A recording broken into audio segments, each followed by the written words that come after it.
लोगों को मेरा शाम का नमस्कार। और सभी लोग हम फिर से डेली की तरह ब्रीफिंग के लिए एकत्रित हो गए हैं और करते हैं ब्रीफिंग स्टार्ट। कुछ नई चीज़ें सीखते हैं, कुछ नई जानकारियाँ आप लोगों को देते हैं, कुछ नए ट्रेनिंग टॉपिक जो आज के रहने वाले हैं वो आप लोगों के साथ शेयर करते हैं। और लगातार ग्रूमिंग के लिए हम लोग बोल ही रहे हैं और फॉलो कर रहे हैं, तो ग्रूमिंग में सभी लोग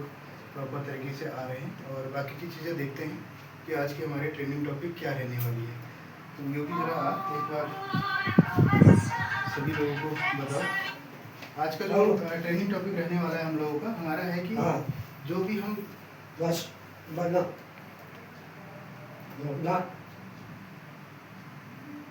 हाँ, तो हमारा जो ट्रेनिंग टॉपिक रहने वाला है आज का, हमारा ट्रेनिंग टॉपिक ये रहेगा कि हम किसी भी रूम को अगर चेकआउट रूम हम क्लीनिंग करते हैं, चेकआउट करने के बाद फिर रूम क्लीनिंग होने के बाद हमें उसका प्रोसीजर क्या है, मतलब कि हमें किन किन चीज़ों का ध्यान रखना है ना। तो आप लोगों को पता है कि जैसे हम एक रूम चेकआउट रूम की हमने क्लीनिंग कर दी है, क्लीनिंग करने के बाद का क्या प्रोसीजर है कि क्या हमें किन किन चीज़ों का ध्यान देना होता है उस रूम को गेस्ट को हैंड ओवर करने से पहले। जैसे चेकआउट रूम हमने रेडी कर दिया है, गेस्ट अरेबल है, गेस्ट आने वाला है, तो उस रूम में हमें क्या क्या चीज़ें चेक करनी होती है और किन किन चीज़ों का ध्यान देना होता है। तो आप लोगों को पता है? सुंदर बताओ जरा दो चार पॉइंट, जैसे कि जो भी आपको समझ में आता है, जैसे भी आपको लगता है कि आपने चेकआउट रूम क्लीन कर दिया है, रेडी हो गया आपका रूम, गेस्ट आपके हिसाब से रेडी हो गया और गेस्ट आने वाले हैं, तो हम गेस्ट को रूम हैंडओवर करने से पहले हमें किन किन बातों का ध्यान रखना चाहिए? देखो, पहले तो हम रूम में एंटर करने से पहले ये देखेंगे कि स्मेल तो नहीं है कुछ रूम में। फिर उसका अपना लाइट हाइट जो भी है वो भी चेक कर लेंगे एक बार। फिर एमेनिटीज़ होगी हमारे, ठीक है, ये टीशियम का सामान कि हमारा प्रॉपर लगा है या वो है, ठीक है, और क्या कहते हैं, फिर टीवी का रिमोट सब ओके है, ठीक है, बेड लिलन सब ये ओके होना चाहिए। ठीक है। तो ये सारे पॉइंट हैं, सभी लोगों को पता है कि हम लोगों को क्या क्या कैसे कैसे चेक करना होता है। तो एक मैंने एक चेकलिस्ट बनाई है कि अगर हमारा कोई गेस्ट अराइवल है तो हमें किन किन चीज़ों का ध्यान देना है, प्रॉपर चेकलिस्ट है, इसमें सारे पॉइंट मैंने ऐड किए हैं कि हमें किन किन बातों का ध्यान देना है। तो ये एक बार आप सभी लोगों को पढ़ के बताओ और थोड़ा आवाज़ तेज रखना ताकि सभी की समझ में प्रॉपर जाए।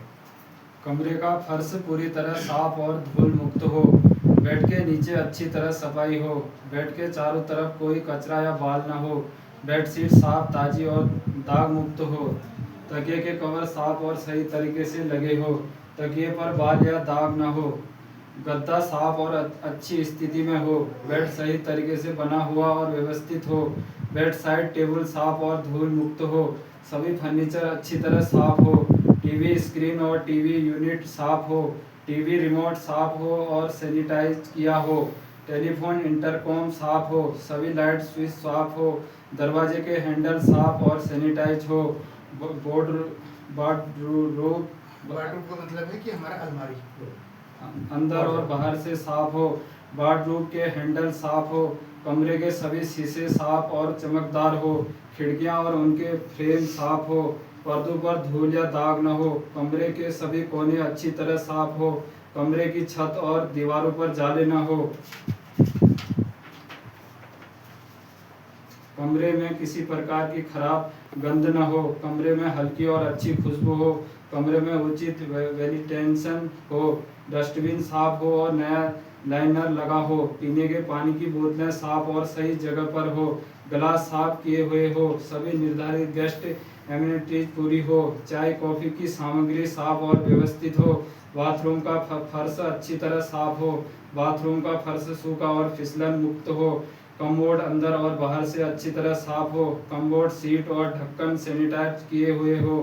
वॉश बेसिन और काउंटर पूरी तरह साफ हो, नल और शावर पर पानी के दाग न हो, बाथरूम का शीशा साफ और बिना निशान के हो, बाथरूम की दीवार और टाइल्स साफ हो, बाथरूम के सभी कोने साफ हो, बाथरूम में कोई बाल नहीं होना चाहिए, बाथरूम में कोई खराब गंध नहीं होनी चाहिए, सभी तौलिए साफ सूखे और ताज़े हो, तौलिए सही तरीके से मोड़कर रखे गए हो, सभी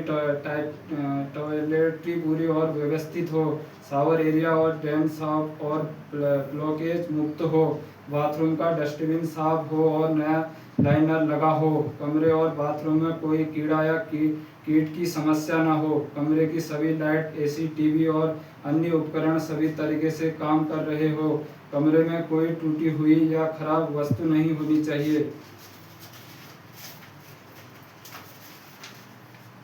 50 गेस्ट को कमरा देने से पहले हाउसकीपिंग सुपरवाइजर द्वारा अंतिम निरीक्षण किया जाए और कमरे को तभी गेस्ट रेडी घोषित किया जाए। तो ये है हमारी एक रूम को चेक करने की प्रक्रिया कि हमें किन किन चीज़ों का ध्यान देना होता है गेस्ट को रूम हैंडओवर करने से पहले। तो ये सारे पॉइंट हैं, इन चीज़ों को हमें प्रॉपरली चेक करना होता है। उसके बाद हमें अपने सुपरवाइज़र या फ्लोर सुपरवाइज़र या फिर मुझे या सर कोई भी हैं तीनों में से इन्फॉर्म करना है कि हमारा चेकआउट रूम रेडी हो गया है, एक बार इसको चेक कर लीजिए, है ना। तो ये हमारा प्रोसीजर होता है चेक करने का। तो 2-4 चीज़ें हमें याद हैं और बाकी की चीज़ें हम भूल रहे हैं। तो बाथरूम में अगर हम जा रहे हैं तो प्रॉपर मैंने चेकलिस्ट बना दी है कि इस तरीके से हमें चेक करना है। अगर हम प्रॉपर जितने भी हमारा स्टाफ है इस तरीके से चेकआउट रूम को चेक करके चाबी हैंडओवर करेंगे तो मुझे नहीं लगता है कि कहीं से कहीं कोई गेस्ट की कंप्लेंट आएगी, क्योंकि इसमें कोई भी चीज़ जो है मिस नहीं, A to Z सारी चीज़ें चेकलिस्ट है प्रॉपर बनी हुई है। तो हमें ये सारी चीज़ों का ध्यान देना होता है। और बाकी जो हमारे इसके अलावा अदर जो पॉइंट हम डेली बताते आ रहे हैं ब्रीफिंग में वो सब फॉलो हो रहे हैं प्रॉपर तरीके से। टॉयलेट्री हमारा क्या कहते हैं फ्लोर में क्लीनिंग हो रही है, कॉरिडोर हो गया, हमारी ट्रॉली प्रॉपर सेट हो रही है ना सारी चीज़ें। और सुबह मैंने बुरा जी को भी बोला है कि बुरा जी हमें जो भी इन हाउस गेस्ट हैं वो उनसे फीडबैक हमें लेना है। तो हो रहा है, सभी लोग आ जा रहे हैं फ्लोर पे, जो भी मॉर्निंग टीम हमारी रश्मि ले रही है। तो गेस्ट सर्टिफाइड है या कोई कंप्लेंट भी आती है सुबह मॉर्निंग में? सर सीवी तो कोई कुछ लेते ही नहीं है, क्योंकि वो सब लोग मना कर देते हैं। अभी थोड़ी देर बाद अगर किस चीज़ की जरूरत होगी तो बता देंगे बोलते हैं। ठीक हो गया। तो ये चीज़ें हमें प्रैक्टिस में लानी है और डेली हमें गेस्ट से पूछना है ताकि कोई भी गेस्ट की कोई कंप्लेंट ना रहे। और क्लीनिंग के बाद हमें गेस्ट से पूछना है कि किसी चीज़ की कोई आवश्यकता तो नहीं है हमारे हिसाब से। जैसे क्लीन कर दिया आपने रूम, क्लीनिंग के लिए ज़रूरी नहीं है कि फ्रंट ऑफिस से ही हमें बताएं, इन्फॉर्म करें तभी हम रूम क्लीन करने जाएँ। नहीं, हमारा भी फर्ज बनता है कि हम जाके गेस्ट को एक बार पूछ लें, है ना। चेकआउट रूम बन रहे हैं, जैसे आपको लग रहा है कि आज हमारे कोई रूम अवेलेबल नहीं है, सारे रूम चेकआउट हैं, तो उस कंडीशन में हमें सबसे पहले अपने इन हाउस गेस्टों से जाके मिलना है, पूछना है कि सर क्लीनिंग अभी करवाते हैं या जब बाहर जाओगे तब करवाएं, है ना। तो उस हिसाब से टाइमिंग हमें रखनी है। और क्लीनिंग पूरी होने के बाद गेस्ट को मिलना है, बोलना है कि सर आपका रूम क्लीन हो चुका है, किसी चीज़ की कोई आवश्यकता तो नहीं है। इस तरीके से हमें गेस्ट से बात करनी है और अपना प्रॉपर जो वर्क शेड्यूल है उसको इस तरीके से रखना है। बाकी किसी की अगर कोई बात हो या कोई चीज़ अपना शेयर करना चाहते हैं मुझसे, गोरा जी, उमेश जी, ऑल स्टाफ, तो आप मुझे बताइए किसी चीज़ की कोई समस्या है, कोई चीज़ इम्प्रूव होना है, इस तरीके से अगर कोई भी टॉपिक आपका हो तो आप शेयर करिए। बाकी हमारा ब्रीफिंग तो डेली चल रही है और डेली हम इम्प्रूव करने की अपने आप को कोशिश कर रहे हैं, टीम को इम्प्रूव कर रहे हैं, क्लीनिंग की व्यवस्था को इम्प्रूव करने की कोशिश कर रहे हैं, लगे हुए हैं। और आजकल हिमांशु कल HOD ग्रुप में कुछ पॉइंट्स जो उसने डीप क्लीनिंग किए थे वो डाले थे मैंने, तो हिमांशु की GM ने तारीफ की है, इसके लिए हम एक बार देते हैं। इसका नाम स्पेशली लिया है सर ने कि काफ़ी मेहनत कर रहा है, तो इस मेहनत को लगातार बरकरार रखो और मेहनत करते रहो, है ना। तो ज़रूरी नहीं है कि आप ही का नाम लें GM सर। मैं ये चाहता हूँ जितने भी हमारे हाउसकीपिंग टीम में हैं सभी को जो है सर एक बार बोलें कि जैसे एक बार बीच में हमारा सभी लोगों का स्टाफ और मीटिंग हुई थी तो हाउसकीपिंग की तारीफ की थी, तो मैं फिर से चाहूँगा कि हमारी टीम की वहाँ पे तारीफ। ठीक है, तो आज की ब्रीफिंग करते हैं खत्म और यही हमारे